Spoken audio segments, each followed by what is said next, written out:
everyone, welcome back on this YouTube channel Tarang Academy. So again I'm back with a new video and आज इस video के अंदर हम बात करने वाले हैं एबनॉर्मल हीमोग्लोबिन के बारे में।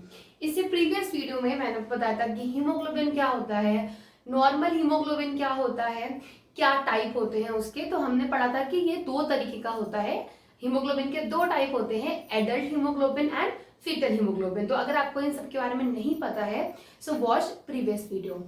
अब स्टार्ट करते हैं with the abnormal haemoglobin. Now सबको पता है कि जो हीमोग्लोबिन है वो किससे बना है। मैंने आपको लास्ट वीडियो में बताया था कि जो हीमोग्लोबिन का स्ट्रक्चर है वो बना है हीम पार्ट से एंड ग्लोबिन पार्ट से। ठीक है, तो हीम तो जो है वो आयरन पार्ट हो गया हीमोग्लोबिन का, एंड ग्लोबिन क्या है, globin is a protein part. ठीक है, प्रोटीन किसका बना होता है, प्रोटीन बना होता है पॉलीपेप्टाइड चेन का। ठीक है, सो हीमोग्लोबिन जो है वो एबनॉर्मल कब होगा, जब जो पॉलीपेप्टाइड चेन है उनके स्ट्रक्चर में कुछ चेंजेस आएंगे। पॉलीपेप्टाइड चेन क्या होती है, अल्फा बीटा और गामा चेन्स जो होती हैं वो प्रेजेंट होती हैं हीमोग्लोबिन में। ठीक है, तो अभी हम स्टार्ट करते हैं इसके टाइप्स के साथ कि एबनॉर्मल हीमोग्लोबिन को दो टाइप में डिवाइड किया गया है। एक होता है हीमोग्लोबिनोपैथीज और एक होता है थैलेसीमिया। ठीक है, अगर आपको नहीं पता है तो मैं एक बार रिवाइंड करा देती हूँ कि हमने पढ़ा था कि पॉलीपेप्टाइड चेन कौन कौन सी होती है।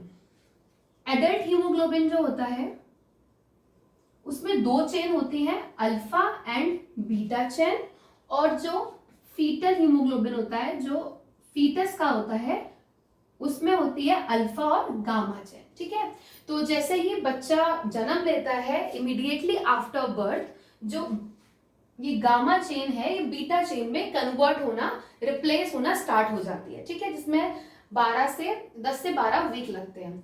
नाउ अब हम स्टार्ट करते हैं विथ इट।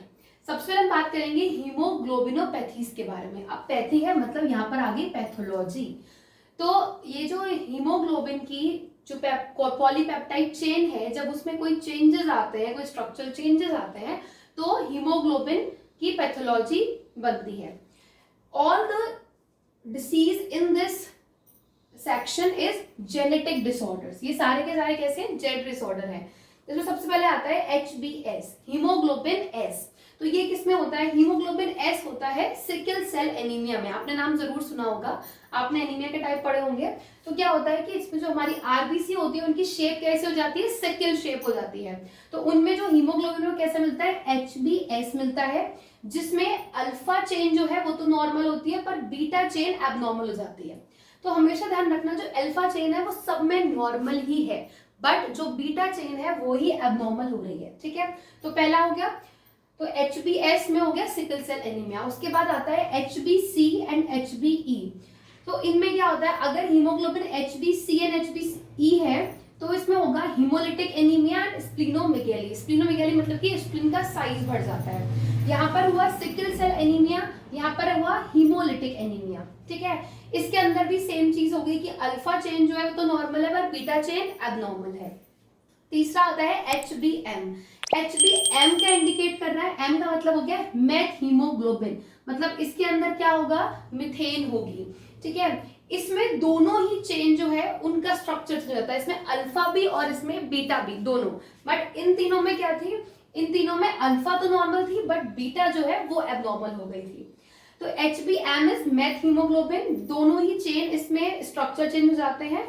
एंड इसमें जो बच्चे हैं स्पेशली बच्चों में देखी जाती है ये HbM, तो बच्चों में जाता है ब्लू बेबी सिंड्रोम। तो बच्चा कैसा कैसा हो जाएगा, उसकी बॉडी में साइनोसिस हो जाएगी, इसलिए उसे कहा जाता है blue baby syndrome. I hope आप लोगों को ये हीमोग्लोबिन पैथी समझ में आ गई होंगी बढ़िया तरीके से। कोई कंफ्यूजन हो तो you can ask in the comment section.